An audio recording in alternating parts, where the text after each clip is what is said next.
Today, I want to talk to you about how the great I Am sent Moses. And we'll take a look at this from Exodus chapter 3, verse 14. This is what the Lord said to Moses. Thus you shall say to the children of Israel, I Am has sent me to you. God gave Moses a big job to do.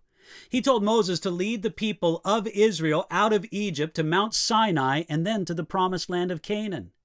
Before Moses could confront Pharaoh, he had to first get the confidence of his fellow Israelites. The first thing they would ask was, who sent you anyway? God told Moses just how to respond. 40 years before, Moses probably would have said something like this, What do you mean, who sent me? I'm Moses from the house of Pharaoh. I'm a prince of Egypt. Of course I'm the right man to deliver you. But 40 years of tending somebody else's sheep out on the backside of the desert took away Moses' sense of self-reliance.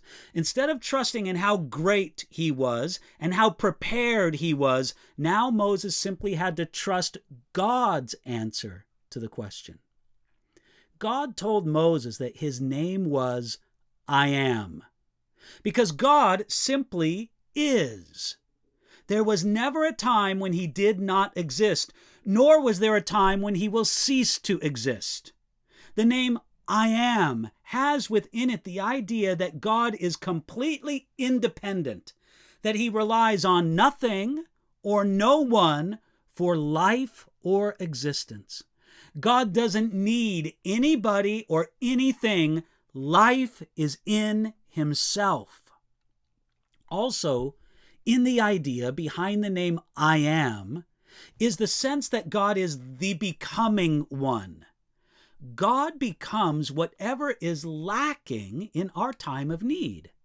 Therefore, the name I Am invites us to fill in the blank to meet our need.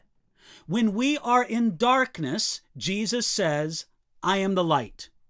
When we are hungry, he says, I am the bread of life. When we are defenseless, he says, I am the good shepherd. God is the becoming one, becoming what we need. Now, being the messenger of the great God, the name I Am was the only credentials that Moses had.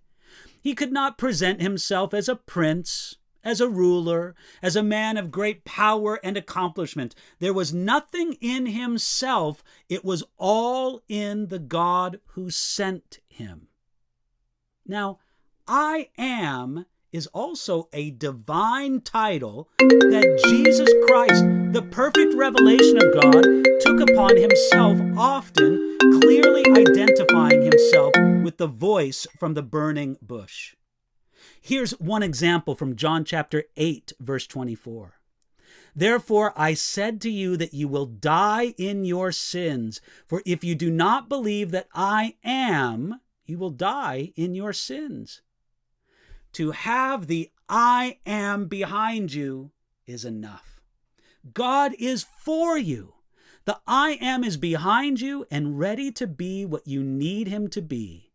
He is still the becoming one.